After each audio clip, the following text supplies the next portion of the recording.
laptops, tablets, and AirTags. Oh my. This is MacVoices.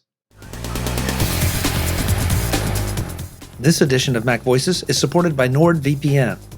Get secure and private access to the internet with a special deal at nordvpn.com/MacVoices. Welcome to MacVoices. This is the talk of the Apple community, and I'm Chuck Joyner. Folks, this is MacVoices Live. It is Tuesday night, 8 p.m. Eastern, 5 p.m. Pacific, whatever time that is, wherever you are. You should be with us on YouTube at youtube.com/MacVoicesTV. Joining us in the chat room, we have a number of people in there already, and more joining as the evening goes on. Have a few topics to discuss tonight. I'm not sure where any of them will go, but that's sort of the norm for this show. So let's go around the room, see who all's here, because we have a full house tonight, and then we'll get to it. Taking the screen, as I always do, up in his usual angelic left-hand top corner, Mr. David Ginsburg. David, good to see you. Good to see you as well, Chuck. Glad to be here. I'm looking forward to this conversation. Lots of people here and lots of good topics this week. So let's just address it right away, David. Who won the bar fight? You or the other guy? Apparently not me. Well, my assumption, Dave, is that you're here and the other guy isn't. Yeah, that's true. Well done. Yeah, Good point. Good point. Looks worse than I feel. So okay, well, I think that's good. Yeah. Mr. Eric Bolden is holding up the other top right-hand corner. Good to see you, Eric. Hello. Hello, that's it? Would you just hello? I did. Yeah, it's been one of those days. I hear you. Glad to be here, though. Warren Sklar is still in his basement. His wife is still out of town. So, what can you say? Welcome, she Warren. locked the door. He can't get out. We've all been out of town. I just got back from London yesterday. And, they let me back in, if that was what you're asking. how was the football game? It was awesome. So great so game. I flew out to London. My wife was there working already. Real fast, I'll make this. And we flew out to see the Giants-Packers game playing at the Twickenham Stadium, which was beautiful and new. Our hotel was full of Packers fans. We were obviously Giants fans. My son flew out from Boston from his college, and then we both flew back yesterday. On the way over in my airplane, I did fly first business, and in the morning I woke up and I am realizing that I slept in the same area as Eli Manning and his wife and his kids. So I spoke to him a little bit on the way out, and that was crazy. To Eli, I got a picture with him. Went to the game. That's the price for the escape. I don't think everybody here on this panel is probably not going to know who he is. Just who Eli Manning is. Okay, let's go with that. That's okay. I know who Eli is. I know who he is. I know, and I said not everybody. I'm guessing most people on this panel know who. I mean, the guy is. Anywho, He was Archie Manning's son. That's right. He was the guy on the cold open for Saturday Night Live. That's right too, and he's Chad Powers. Did he do something else? He was. I don't think so. I saw him in some commercials. So anyways, real fast again. The Packers game was the home. Well, I know you keep interrupting me, and I'm running out my introduction time. The Packers were a home team, so London was full of Packers fans and very few Giants fans. My hotel was filled with them. They had their official tour badges. Blah blah blah. It was crazy Packers people. So the Giants ended up winning. And it was just a nutty game, and seeing all the Packers fans just sad, and it was fun, and it was a good game. Anyways, we got back, and everybody had a good time, and I'm glad that we won. All right, well, thank you. But I do want to make a correction. You said that you got a picture with Eli Manning. Actually, Eli Manning got a picture with Warren Sklar. That's true. Well, I had the camera or the phone, so okay. Well, you can email it to him. I'm sure he'd appreciate that. Jim Ray is taking up the center square on my screen. Jim, it's good to see you. I don't want to show up Eric, so hello.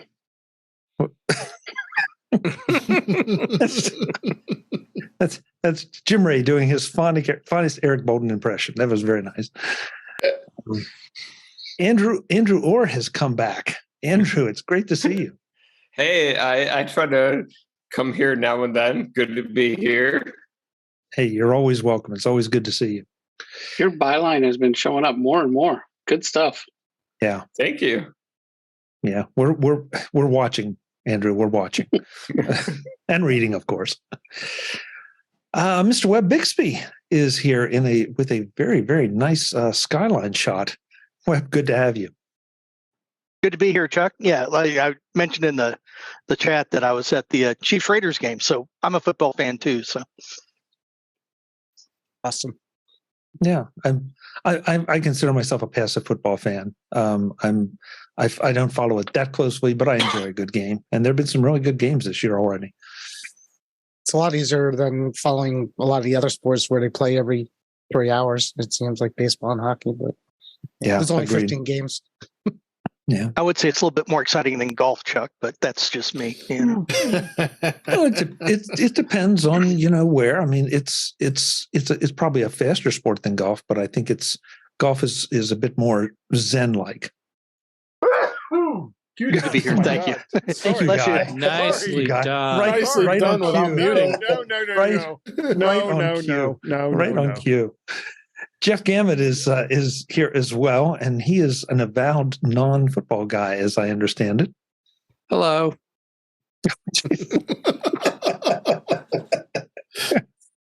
Okay. I'm still just trying to sort out flying to London in the United Kingdom, just for clarification. That's to watch London, an American football game. Pennsylvania. Oh, well, then that's a different thing. Yeah. What? London, Pennsylvania? Yeah, I flew to London, Pennsylvania. That's a different thing. It's not the first time I flew internationally for less than 2 or 3 days. I had to do it once or twice before. It's not the most amount for them, but but that's the thing. American football outside the United States. I mean, I could show you pictures where it's pretty big. I mean, it filled the stadium, and that's probably 60,000 people. So I think that stadium's closer to 70,000. That's a big stadium. London has like 4 stadiums of over 70,000 capacity. It's ridiculous. Oh yeah. Well, they played in Wembley the first year, which was about the same. And then they moved a few to. There's one other place they play at, but it's big enough. They're looking to actually put a division out there, of teams. Well, Okay, they had NFL Europe for a number of years. This is getting too sports. This is here. not football voices, sorry. guys. Come on. No, but Jeff asked if football was a thing in Europe, and I'm telling you, in London, England, it is. It's big. It is. Yeah. So In more detail than we want to know. Hello. the answer, yes. Yes. Guy Serle Okay. is here giving us the count of football stadiums, and I guess both versions of football, I would assume, football and soccer in London. There is only one. There is only one. Okay. Please don't get started. Our UK viewers will have your head in mind too. Don't start that. Well, you see, but they probably know where you are. I stay under the radar. Sure. Yeah. Okay. Right under the bus. Oh, yep. Okay. We're just going to leave that. I'm so subtle. Yeah. Yeah. Hey, I'm going to throw the first story in the chat room tonight. Did you know that Apple is no longer making notebooks? That they're now making laptops. Excuse me. Yeah, now they're making laptops. I got it right. They're not making notebooks. They're now making laptops. So complete and utter divisional kind of dimensional shift. No, Even though it's the exact same computers. Well, Yeah, I mean, they don't make netbooks anymore, and nobody wants to be known as a netbook. that's not a bad point, Warren. But I mean, I threw this in almost as kind of a joke because it's just one of those things that I know how Apple likes to be so very specific, and so I'm waiting for them to designate another word for tablets or iPads. We all refer to them as iPads, but will the next step be to call them tablets? No, I So- think No, I think they shift. No, an iPad is their own branding of it. We call their laptops MacBooks. MacBook is to iPad as tablet is to laptop, right? So iPad and MacBook is a brand name that people identify with. That. Yeah. Yeah. Jeff? So if Apple's dropping notebook and switching to laptop, does that mean that they're rebranding their next laptop as the Mac Lap Pro? I'm only half joking because MacBook is from notebook. So is their laptop going to be called the MacBook? I don't know. I don't think so. I mean, it's not terrible. This just seemed to be such a so weird. I mean, part of me, and Andrew, I wanted you in on this because part of me says that this is just a result of a slow news cycle, that something like this would get attention. But I mean, is that a decent assessment, or do you see a deeper meaning here? I agree with you. I think all the attention this got, including, to be fair, from Apple Insider, it was, it's something Apple did. Here's what we should report on it. But at the same time, I don't know the reason behind why Apple kept the notebook language for so long, but now they're matching the laptop language, and that's just something that they're doing now. But we've been calling them laptops for years. I guess they're finally catching on. I guess the thing that, or Jim, go. Well, the thing that struck me was sort of peripheral. Apparently now a new computer is just going to be called like Chuck's laptop. So now a new computer is like Chuck's 14-inch MacBook Pro or Chuck's MacBook Air. And now apparently they're all just going to be Chuck's laptop. And I think that's kind of a bummer for, some people like me have more than one. And, I guess now I'll be responsible for making sure I give them a descriptive name. I run into this Jim's laptop way too many times too. Even now, though, right. But I've got a MacBook. It puts a little 2 next. I mean, right. When I does that, so you get the 2 in front of it. But it's going to do that anyway. Whatever you call it, notebook, laptop. No, because now it puts the whole model like 14-inch MacBook Pro, or MacBook, or MacBook Air. So unless you have multiple that are the exact same model, you don't get that. You get it correct. 2, 3, 4. You'll get it if you do a backup from a Chuck's MacBook Air 13 and restore it to Chuck's 14-inch MacBook Pro. The name remains the name of the backup. So from a time machine backup. So then you'll get the 2 on there because I've never done that. Yeah, but that's sort of a separate. It's a separate issue, but that's why you might have seen the duplicate when you do a time machine restore to a new machine. So I'll go in there and I'll fix that and clean it up a little bit too. And then there's some I just never changed. I have an iPad.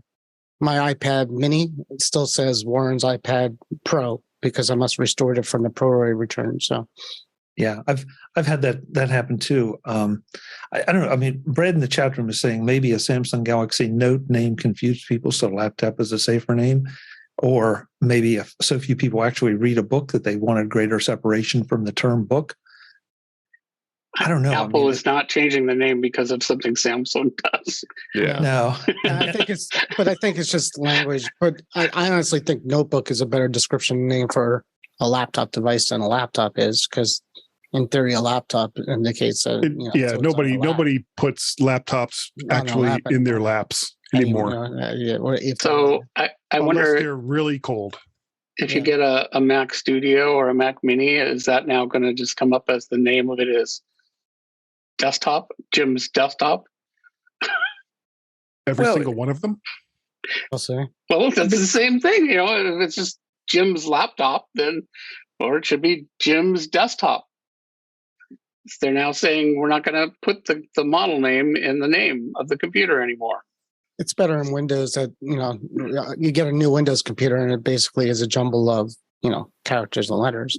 It's a random identifier of that machine name of what you get. Well, does the differentiation, they're going to be laptops now.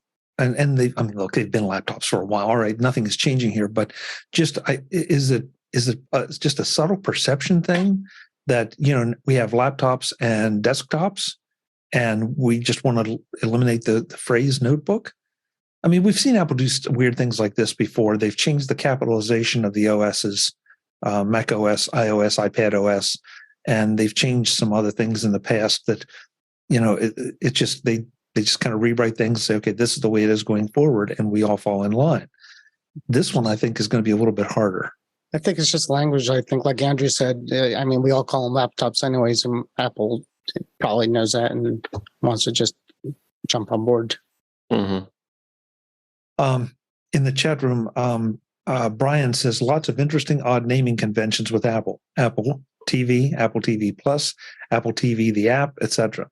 And I'm still not a fan of calling the consumer line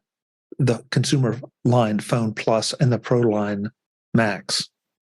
So I don't disagree with that. Mm. It's just strange. Brad says laptop and desktop at least go well together, and that's the only point I've been able to find, Brad. So I kind of agree with that. So I don't know. It seemed just one of those weird things that we needed to hash through a little bit. Well, maybe they did it because they have to make room for a new product category. Wow. So they're cleaning this up and then getting ready for something, new to come in. And call it a notebook? It's quite possible. Maybe they'll have a foldable screen and that will need to be called a notebook, or maybe when they get the glasses, it's a different category and they don't want this whole, laptop notebook thing. They need to simplify it. It's possible. Wow. Okay, you heard it here first, folks. Andrew, write that up, will you? Get it out there in the rumor mill. Good job, Eric.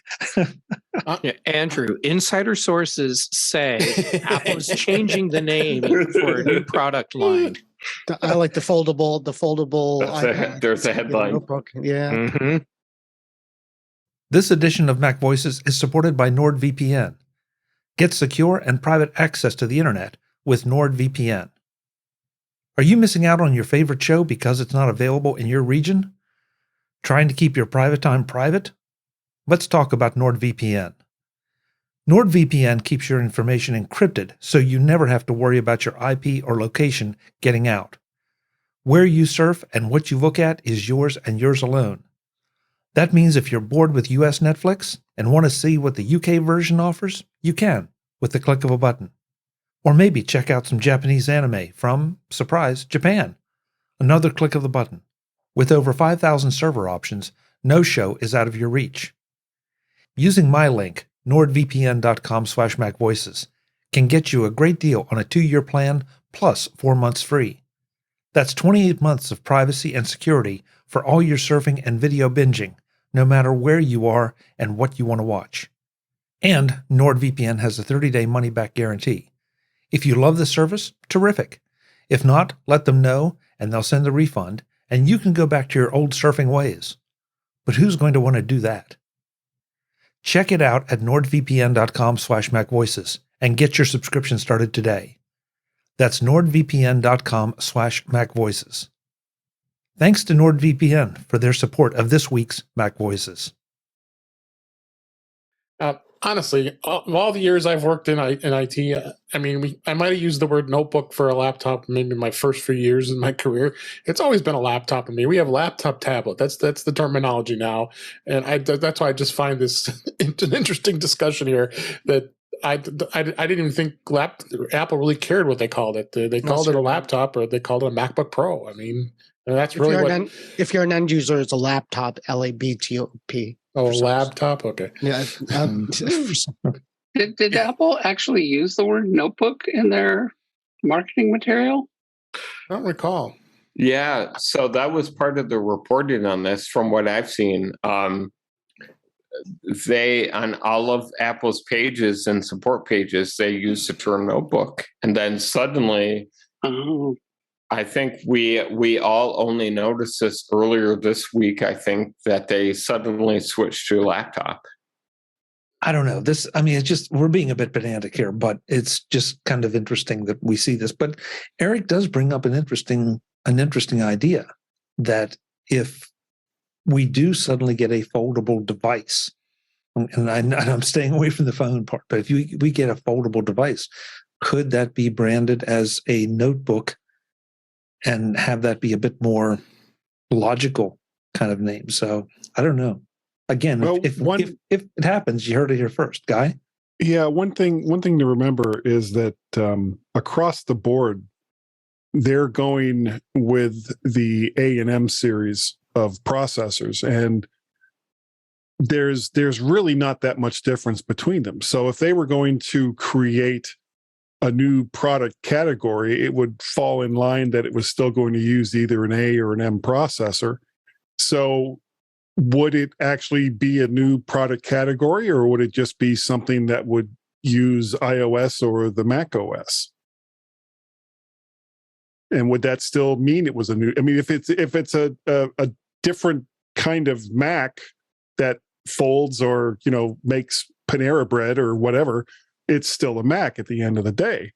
If it's an iOS device or an iPad OS device, then at the end of the day, that's still what it is. It just has a different form factor. Yeah, I don't know. Interesting discussion, and I've never even thought of the topic. This is great. Yeah. I kind of have to laugh about it, honestly. Now I want some Panera bread. Yeah. Thanks, Guy. Yeah, you made me hungry. Throwing the next topic into the chat, which is another one of these little absurd things. There are conflicting reports of Lufthansa banning AirTags in luggage. I don't know how many of you saw this, but this was a riot. I mean, my first impression comes from, I guess, the first two articles I wrote, that it just looked like Lufthansa didn't want to be bothered with trying to find your lost luggage. I mean, because it costs money to go and retrieve luggage from wherever it's gone and then get it back to you and have it delivered to your door, which is sort of the industry standard right now. It's not like very seldom are you called back to the airport to pick it up. And I couldn't help but think, did they just say, oh, it's cheaper and easier for us to just lose your luggage and then we'll pay you for it instead of going to the trouble of retrieving it? Now, that's my impression. That's not what it said. Nobody said that. But that's my impression of it. Anybody else have any thoughts on this?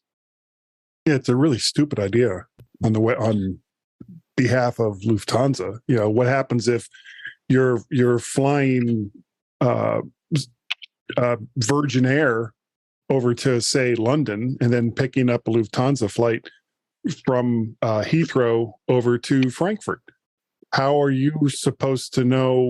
Or how is Lufthansa supposed to know that you have an active AirTag? Yeah. How are they going to know if you had one? Yeah, what are they going to do about it? So they're not checking for it. There's nothing in your. I mean, if they're scanning it, there's no way they're scanning to that level in your suitcase. And this is, I don't even think this is a true story, to be honest with you. But I think it's just a big own goal by somebody. Part of it that's potentially a problem. Do they use lithium batteries? No. CR 2032. The little tiny ones. The little watch batteries. Yeah. No, I mean, and they're not rechargeable. Chuck's point is they don't want people using it because it could cause people to know where their bags are when the airline says they don't.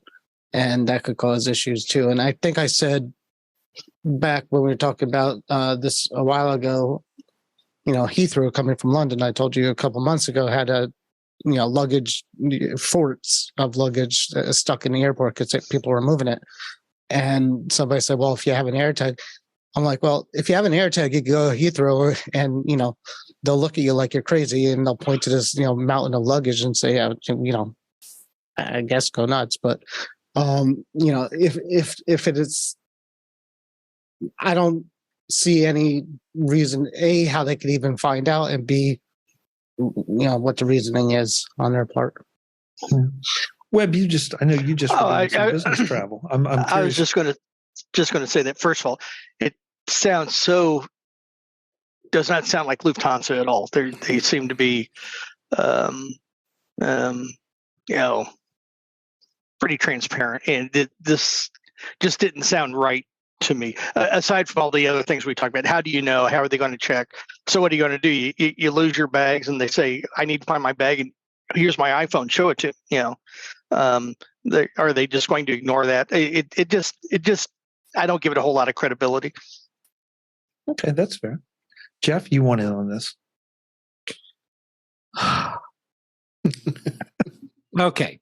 First off, this is a news story that broke last week, and the Apple News community jumped on it really in a big way yesterday. So well done on staying on top of that news, guys. Okay, so here's the deal. This big mess that we're looking at right now is spawned from a specific Twitter interaction between a Lufthansa customer and Lufthansa support, when the customer said or asked about using an AirTag in their luggage, and the Lufthansa post reply was that Lufthansa has banned AirTags in checked luggage. And Lufthansa has since then said, whoa, that's not what we said. But it was what they said. But no, that's not what we said. There's actually a regulation from the ICAO that says you can't have these in your luggage. And so since everyone was looking at this from a very vague standpoint, I went ahead and spent like 10 minutes of my life doing some research. And what I figured out is that Lufthansa is actually wrong. At least that's how it looks. Assuming that they're going to stand by their guns and say, no, this is a regulation. So what they're talking about is it's the IATA, which the ICAO uses to set standards. There's an IATA guideline that talks about lithium batteries when you're transporting them on an airplane, and so the maximum amount of lithium that you can have in a single battery is 0.3 grams. Now we're talking about CR2032 batteries, or is it CR2023? I can't remember, but the coin battery they use in the AirTag. This is a battery that has just slightly over 0.1 grams of lithium in it. So this falls below the threshold that the IATA has set for safely having a lithium battery in your checked luggage. All right. So I did in my little bit of research, what I found is that this story starts in August, and there was a news outlet in Germany that was covering this thing about some airlines getting a little pushy aggressive? About. I'm sorry, what? Aggressive. Yes, aggressive about not wanting luggage tracking devices in luggage, and so they were referencing this IATA guideline and saying, yeah, no, we can't do this. But there was no way to actually enforce it, because this is something that each individual airline can set on their own. And there's no airport that's going to be going through and checking your luggage to make sure it complies with specific airline guidelines or restrictions. So it looks to me like Lufthansa is trying to make themselves look better in a situation where they're intentionally not wanting luggage trackers in luggage, because it turns out they have a straight up crap record with losing people's luggage. And this is like a huge problem for Lufthansa, and they have tons and tons of complaints, and basically they just can't keep track of luggage. Is what it looks like from the complaints. And when they would tell people, yeah, we have your luggage and we know where it is, and here's where it is, people were looking at their iPhones and the AirTags were showing that their luggage is actually in a completely different city or maybe even a different country. And so it's looking like Lufthansa is trying to stop people from using devices like the AirTag because they don't want the bad publicity that goes along with people being able to say, hey, look, Lufthansa lost my bag. They lost it so badly that they're either lying to me or they literally have no idea where it is, and I've got the data to show it. Also, if it was this big of a problem all along, why did they not make people stop using tile trackers in their suitcases, which have been available for years before the AirTags, and based on some studies, actually throw out stronger radio signals than an AirTag does, and they use the same battery. There's definitely less than 0.3 grams of lithium in a battery that you'll find in a tile. Probably because tiles don't actually find the bags. Well, yeah, that doesn't make it any better for Lufthansa. No, Well, yeah, no, because people AirTags aren't don't coming always to work them. either. People are not coming to them with my tile says the bag is here because the tile isn't finding it, and I think that's actually quite likely because there's way fewer tile devices out there, so it's quite likely that a tile might not ping on anything. Who would have thought that the whole AirTag luggage tracking dust-up could have caused so much conversation? The panel continues their examination of this issue in the next edition of MacVoices, with one panelist going right off the rails. That's next time on MacVoices. I hope you'll join us. Until then, and as always, I'm Chuck Joyner. Thanks for watching. Visit MacVoices.com for show notes and to connect with Chuck on social media. Get involved in our Facebook group or like our Facebook page, and get more out of your Apple tech with MacVoices Magazine, free on Flipboard and on the web. And if you find value in it all, consider supporting us through either our Patreon campaign at patreon.com/MacVoices or by making a one-time donation via the PayPal link on our front page and in the show notes of each episode. You will join these fine people who help bring you MacVoices.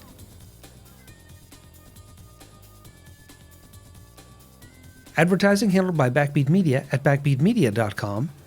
Bandwidth provided by CacheFly at cachefly.com.